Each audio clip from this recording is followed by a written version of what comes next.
السلام علیکم ورحمۃ اللہ وبرکاتہ۔ سیرت النبی کی آج نئی ایپیسوڈ کے ساتھ حاضر خدمت ہے سید محسن شاہ۔ آپ نے اگر ہمارا یہ چینل ابھی سبسکرائب نہیں کیا تو اس کو سبسکرائب کر لیں اور جو بیل کا آئیکن ہے اس کو کلک کر دیں تاکہ ہر نئی آنے والی ویڈیو آپ کو موصول ہو سکے۔ ابھی تک جو ہم نے ذکر کیا ہے اس میں یہ پہلے بتایا جا چکا ہے کہ کفار مکہ نے مسلمانوں پر کیسے کیسے ظلم و ستم کے پہاڑ توڑے، اور جب مسلمانوں نے ہجرت شروع کی تو ان کے خلاف کیسی کیسی کارروائیاں کی تھیں جن کی بنا پر وہ مستحق ہو چکے تھے کہ ان کے اموال ضبط کر لیے جائیں اور ان پر بزن بول دیا جائے، یعنی دھاوا بول دیا جائے۔ مگر اب بھی ان کی حماقت کا سلسلہ بند نہ ہوا اور وہ اپنی ستم رانیوں سے باز نہ آئے، بلکہ یہ دیکھ کر ان کا جوش غضب اور بھڑک اٹھا کہ مسلمان ان کی گرفت سے چھوٹ نکلے ہیں اور انہیں مدینہ میں ایک پرامن جائے قرار مل گئی ہے۔ چنانچہ انہوں نے عبداللہ بن ابی کو، جو ابھی تک کھلم کھلا مشرک تھا، اس کی اس حیثیت کی بنا پر ایک دھمکی امیز خط لکھا کہ وہ انصار کا سردار ہے، کیونکہ انصار اس کی سربراہی پر متفق ہو چکے تھے۔ یہ میں پہلے اس کو بیان کر چکا ہوں، اور اگر اسی دوران رسول اللہ صلی اللہ علیہ وآلہ وسلم کی تشریف آوری نہ ہوئی ہوتی تو اس کو اپنا بادشاہ بھی بنا لیا ہوتا۔ مشرکین نے اپنے اس خط میں عبداللہ بن ابی اور اس کے مشرک رفقا کو مخاطب کرتے ہوئے دو ٹوک لفظوں میں لکھا کہ آپ لوگوں نے ہمارے صاحب کو پناہ دے رکھی ہے، اس لیے ہم اللہ کی قسم کھا کر کہتے ہیں کہ یا تو آپ لوگ اس سے لڑائی کیجئے یا اسے نکال دیجئے، یا پھر ہم اپنی پوری جمعیت کے ساتھ آپ لوگوں پر حملہ کر کے آپ کے سارے مردان جنگی کو قتل کر دیں گے اور آپ کی عورتوں کی حرمت پامال کر ڈالیں گے۔ اس خط کے پہنچتے ہی عبداللہ بن ابی مکے کے اپنے ان مشرک بھائیوں کے حکم کی تعمیل کے لیے اٹھ پڑا، اس لیے کہ وہ پہلے ہی سے نبی صلی اللہ علیہ وآلہ وسلم کے خلاف غصہ اور کینہ اپنے اندر لیے بیٹھا تھا، کیونکہ اس کے ذہن میں یہ بات بیٹھی ہوئی تھی کہ آپ ہی نے اس سے بادشاہت چھینی ہے۔ چنانچہ جب یہ خط عبداللہ بن ابی اور اس کے بت پرست رفقا کو موصول ہوا تو وہ رسول اللہ صلی اللہ علیہ وآلہ وسلم سے جنگ کے لیے جمع ہو گئے۔ جب نبی صلی اللہ علیہ وآلہ وسلم کو اس کی خبر ہوئی تو آپ ان کے پاس تشریف لے گئے اور فرمایا، قریش کی دھمکی تم لوگوں پر بہت گہرا اثر کر گئی ہے۔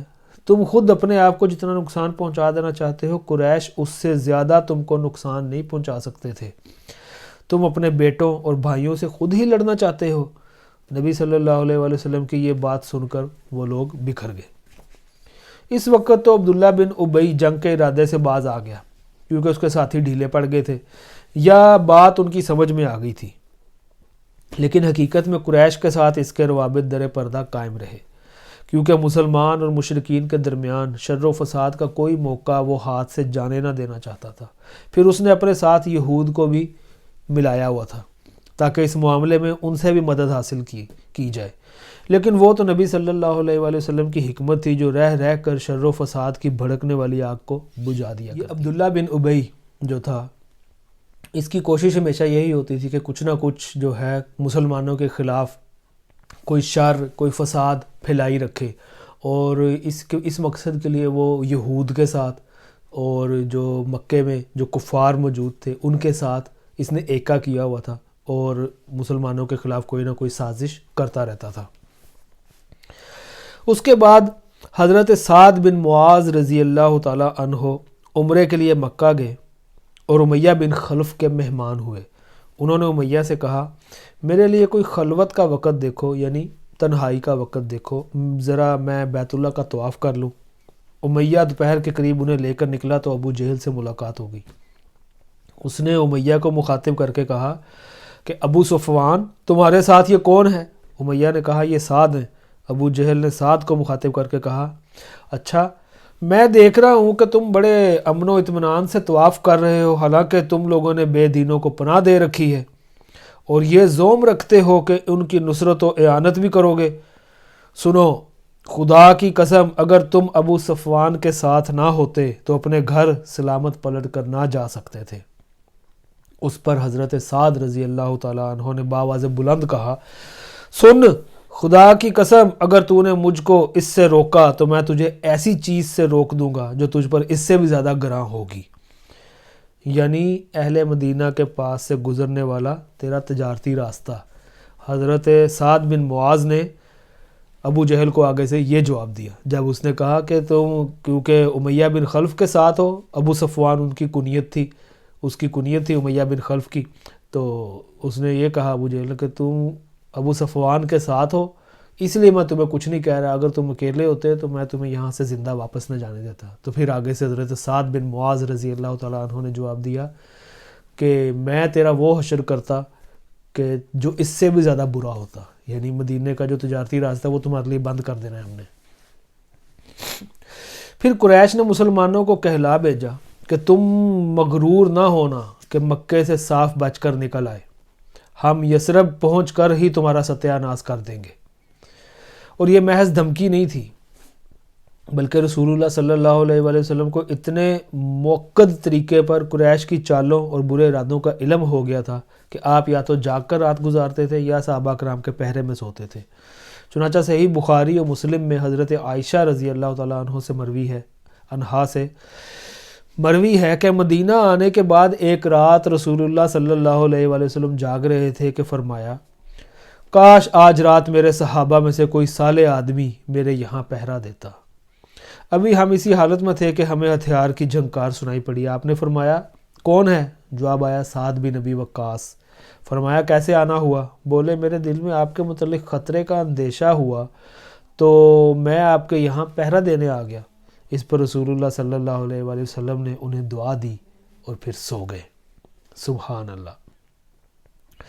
یہ بھی یاد رہے کہ پہرے کا یہ انتظام بعض راتوں کے ساتھ مخصوص نہ تھا بلکہ مسلسل اور دائمی تھا۔ چنانچہ حضرت عائشہ رضی اللہ تعالی عنہا ہی سے مروی ہے کہ رات کو رسول اللہ صلی اللہ علیہ وآلہ وسلم کے لیے پہرا دیا جاتا تھا، یہاں تک کہ یہ آیت نازل ہوئی واللہ یعصمک من الناس، اللہ آپ کو لوگوں سے محفوظ رکھے گا۔ تب رسول اللہ صلی اللہ علیہ وآلہ وسلم نے قبے سے سر نکالا اور فرمایا لوگوں واپس جاؤ، اللہ نے مجھے محفوظ کر دیا ہے۔ سبحان اللہ۔ اللہ تعالیٰ بھی ہر موقع پہ، ہر جگہ پہ، ہر موقع پہ آیات نازل فرماتا اور کریم آقا کو، اپنے پیارے حبیب کو تسلیاں اور تشفیاں دیتا۔ سبحان اللہ۔ اس پیار کے اور اس محبت کے صدقے جائیں۔ اللہ تعالیٰ نے اپنے حبیب کو جس طریقے سے ساری زندگی 53 سال مکہ میں دکھا کے اس کے بعد جب 10 سال مدینہ پاک میں میرے اور آپ کے کریم آقا نے گزارے تو اللہ کریم نے جس طرح آپ کو عروج بخشا اور جس طرح آپ کو یہ دنیا میں ایک سلطنت قائم کرنے کا، ایک ریاست قائم کرنے کا موقع عطا فرمایا، دعا ہے اللہ پاک ہمیں بھی اپنے پیارے حبیب کے ساتھ عشق کرنے کی توفیق عطا فرمائے، محبت کرنے کی توفیق عطا فرمائے۔ پھر یہ خطرہ جو ہے وہ صرف رسول اللہ صلی اللہ علیہ وآلہ وسلم کی ذات تک محدود نہ تھا بلکہ سارے ہی مسلمانوں کو لاحق تھا۔ چنانچہ حضرت ابی بن کعب رضی اللہ تعالیٰ عنہ سے مروی ہے کہ جب رسول اللہ صلی اللہ علیہ وآلہ وسلم اور آپ کے رفقا مدینہ تشریف لائے اور انصار نے انہیں اپنے یہاں پناہ دی تو سارا عرب ان کے خلاف متحد ہو گیا۔ چنانچہ یہ لوگ نہ ہتھیار کے بغیر رات گزارتے تھے اور نہ ہتھیار کے بغیر صبح کرتے تھے، یعنی جب انہوں نے نبی کریم صلی اللہ علیہ وآلہ وسلم کو مدینہ شریف میں پناہ دی اور اپنے پاس ان کو رکھ لیا اور وہاں پہ میرے آقا نے اپنا گھر بنا لیا، مسجد بنا لی اور وہاں پہ ریاست کا قیام ہو گیا، تو یہ جو انصار لوگ تھے وہ ان کا ہتھیار کے ساتھ دوستی ہو گئی تھی، یعنی رات کو سوتے وقت بھی اپنے پاس ان کی تلواریں موجود ہوتی ہیں اور صبح جاگتے ہوئے بھی تلواریں ہر وقت پاس موجود رہتی تھیں، کیونکہ پورا جو عرب تھا وہ ان کے خلاف ہو چکا تھا۔ ان پر خطر حالات میں جو مدینہ میں مسلمانوں کے وجود کے لیے چیلنج بنے ہوئے تھے اور جن سے عیاں تھا، ظاہر تھا کہ قریش کسی طرح ہوش کے ناخن لینے اور اپنے تمرد سے باز آنے کے لیے تیار نہیں، اللہ تعالیٰ نے مسلمانوں کو جنگ کی اجازت فرما دی لیکن اسے فرض قرار نہیں دیا۔ اس موقع پر اللہ تعالیٰ کا جو ارشاد نازل ہوا وہ یہ تھا، بسم اللہ الرحمن الرحیم، اذن للذین یقاتلون بانہم ظلموا وان اللہ علی نصرہم لقدیر، یعنی جن لوگوں سے جنگ کی جا رہی ہے انہیں بھی جنگ کی اجازت دی گئی کیونکہ وہ مظلوم ہیں اور یقیناً اللہ ان کی مدد پر قادر ہے۔ پھر اس آیت کے ضمن میں مزید چند آیتیں نازل ہوئیں جن میں بتایا گیا کہ یہ اجازت محض جنگ برائے جنگ کے طور پر نہیں ہے بلکہ اس سے مقصود باطل کے خاتمے اور اللہ کے شعائر کا قیام ہے۔ چنانچہ آگے چل کر ارشاد ہوا جنہیں ہم اگر زمین میں اقتدار سونپ دیں تو وہ نماز قائم کریں گے، زکوٰۃ ادا کریں گے، بھلائی کا حکم دیں گے اور برائی سے روکیں گے۔ سبحان اللہ۔ صحیح بات جسے قبول کرنے کا سوا چارہ کار نہیں یہی ہے کہ یہ اجازت ہجرت کے بعد مدینے میں نازل ہوئی تھی، مکے میں نازل ہی نہیں ہوئی تھی۔ البتہ وقت نزول کا قطعی تعین مشکل ہے، یعنی یہ آیات جو ہیں یہ مدینہ پاک میں ہی نازل ہوئی تھی، کیونکہ اس میں جو احکامات آ رہے ہیں اور جس طرف اشارہ ہے وہ اسی وقت ہی ہے جب مدینے میں ریاست کا قیام ہو چکا تھا۔ جنگ کی اجازت تو نازل ہو گئی، لیکن جن حالات میں نازل ہوئی وہ چونکہ محض قریش کی قوت اور تمرد کا نتیجہ تھے، اس لیے حکمت کا تقاضا یہ تھا کہ مسلمان اپنے تسلط کا دائرہ قریش کی اس تجارتی شاہراہ تک پھیلا دیں جو مکے سے شام تک آتی جاتی ہے۔ اسی لیے رسول اللہ صلی اللہ علیہ وآلہ وسلم نے تسلط کے اس پھیلاؤ کے لیے دو منصوبے اختیار کیے۔ ایک، اب کیونکہ جنگ کے لیے آیات نازل ہو چکی تھی کہ ان کا خاتمہ کیا جائے، جو اللہ کے شاعر کا پھر وہاں پہ نافذ کیے جائیں، شاعر اللہ کو نافذ کیا جائے اور جو مشرکین ہیں ان کا خاتمہ کیا جائے، تو نبی کریم صلی اللہ علیہ وآلہ وسلم نے اپنی جو ریاست کا قیام تھا اس کا دائرہ وسیع کرنے کے لیے اس تجارتی شاہراہ تک اس کا پھیلاؤ کر دیا، جو مکے سے شام تک جو سڑک جاتی تھی اس سڑک تک بھی جو ریاست مدینہ تھی اس کا انڈر وہ اس کا کنٹرول آ گیا، اور اس کے لیے دو منصوبے اختیار کیے گئے۔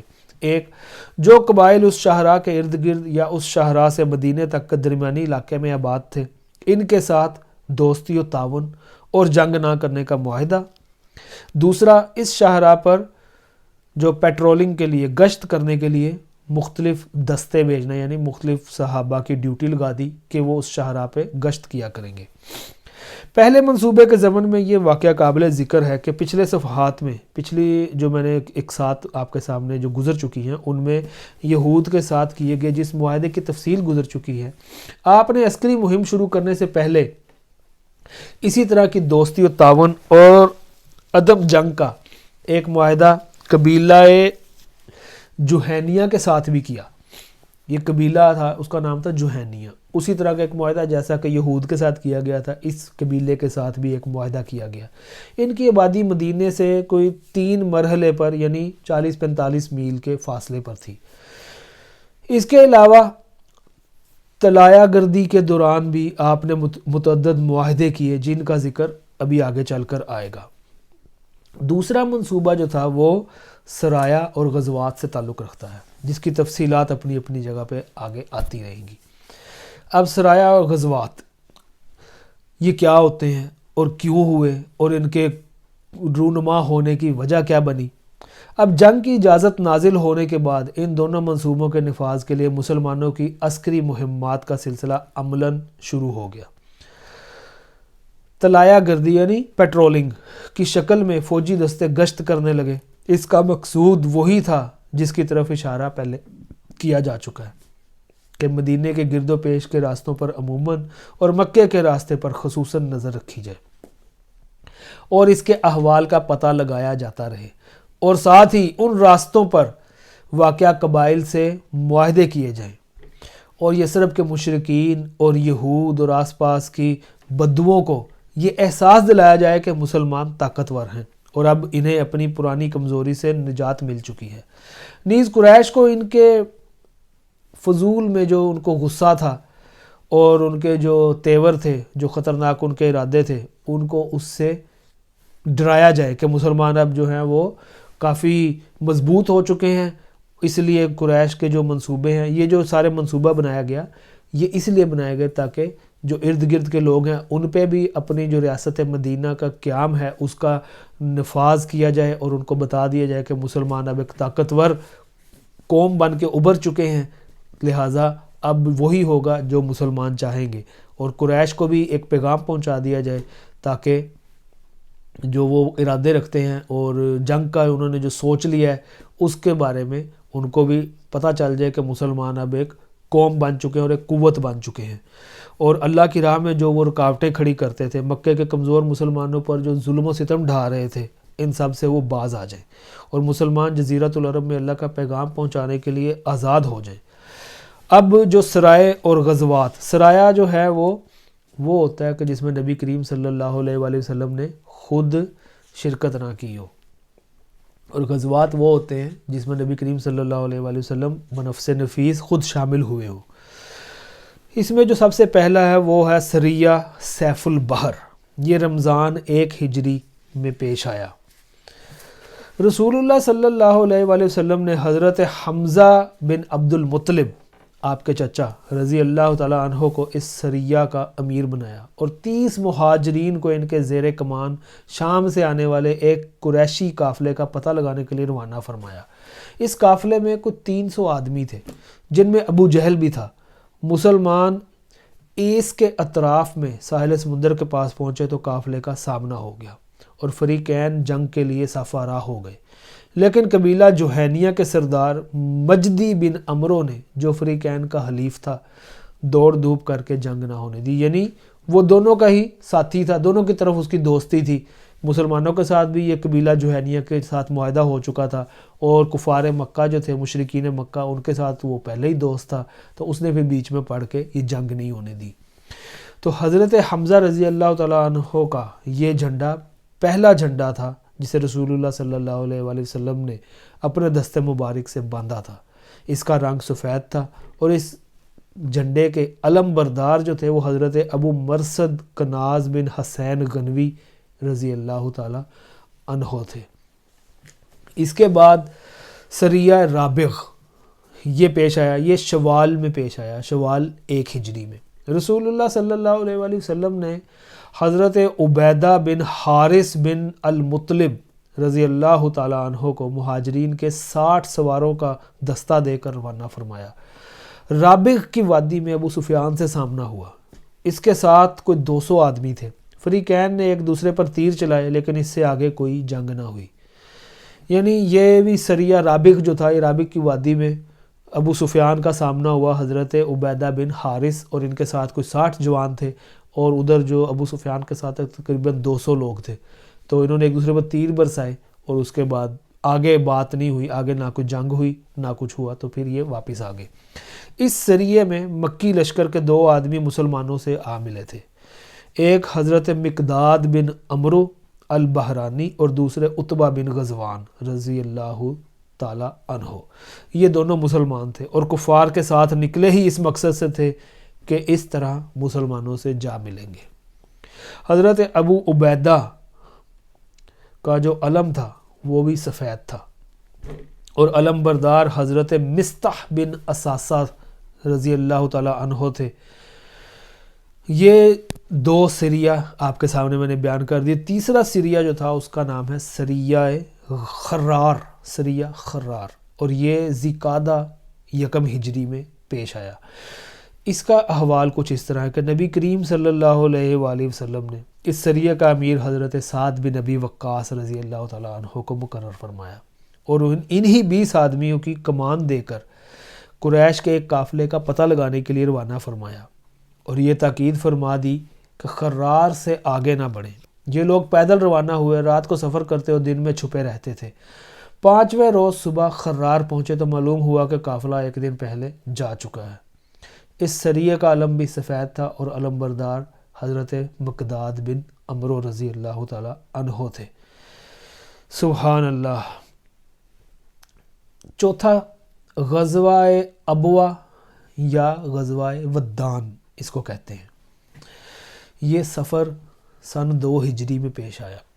اس مہم میں 70 مہاجرین کے ہمراہ رسول اللہ صلی اللہ علیہ وآلہ وسلم بنفس نفیس تشریف لے گئے تھے، اور مدینے میں حضرت سعد بن عبادہ کو اپنا قائم مقرر فرما دیا تھا۔ مہم کا مقصد قریش کے قافلے کی راہ روکنا تھا۔ آپ ودان تک پہنچے، یہ ودان وادی کا نام ہے، لیکن کوئی معاملہ پیش نہ آیا۔ اسی غزوہ میں آپ نے بنو زمرہ کے سردار وقت عمرو بن مخشی سے حلیفانہ معاہدہ کیا، اور معاہدے کی عبارت جو ہے وہ یہ تھی، یہ بنو زمرہ کے لیے محمد رسول اللہ صلی اللہ علیہ وآلہ وسلم کی تحریر ہے۔ یہ لوگ اپنے جان اور مال کے بارے میں مامون رہیں گے، اور جو ان پر یورش کرے گا یعنی دعویٰ بولے گا، اس کے خلاف ان کی مدد کی جائے گی، اللہ یہ کہ یہ خود اللہ کے دین کے خلاف جنگ کرے۔ یہ معاہدہ اس وقت تک کے لیے ہے جب تک سمندر ان کو تر کرے، یعنی ہمیشہ کے لیے، اور جب نبی صلی اللہ علیہ وآلہ وسلم اپنی مدد کے لیے انہیں آواز دیں گے تو انہیں آنا ہوگا۔ یہ پہلی فوجی مہم تھی جس میں رسول اللہ صلی اللہ علیہ وآلہ وسلم بذات خود تشریف لے گئے تھے اور 15 دن مدینے سے باہر گزار کر واپس آئے۔ اس مہم کے پرچم کا رنگ بھی سفید تھا اور حضرت حمزہ رضی اللہ تعالیٰ عنہ علم بردار تھے۔ یہ آپ کے سامنے میں نے 3 سریہ اور ایک غزوہ، جو پہلا غزوہ جس میں نبی کریم صلی اللہ علیہ وآلہ وسلم نے شرکت کی یعنی غزوہ ودان یا غزوہ ابوا، اس کا حال آپ کے سامنے بیان کر دیا۔ اس کے بعد آگے تقریباً 4 جو ہیں وہ مزید غزوات ہیں جن کا ذکر آئے گا، اور اس کے بعد پھر انشاءاللہ ہم جنگ بدر یعنی غزوہ بدر کی طرف ہم اپنا جو ہے وہ سفر جاری رکھیں گے۔ تو یہ آج کی جو ہماری قسط ہے وہ یہاں پر ختم ہوتی ہے۔ آپ اس کو شیئر کریں اپنے دوستوں کے ساتھ، نیک نیت کے ساتھ شیئر کریں تاکہ دوسرے لوگ بھی کچھ نبی کریم صلی اللہ علیہ وآلہ وسلم کی سیرت کے جو نمایاں پہلو ہیں ان کی طرف توجہ حاصل کر سکیں اور اس پر عمل پیرا ہونے کی کوشش کریں۔ جو کچھ میں نے صحیح بیان کیا وہ اللہ کی طرف سے ہے، اور جو کچھ اگر مجھ سے غلطی ہوئی تو وہ من جانب مجھ سے ہے۔ اللہ پاک اس کو معاف فرمائے۔ وما علینا الا البلاغ۔ السلام علیکم ورحمۃ اللہ وبرکاتہ۔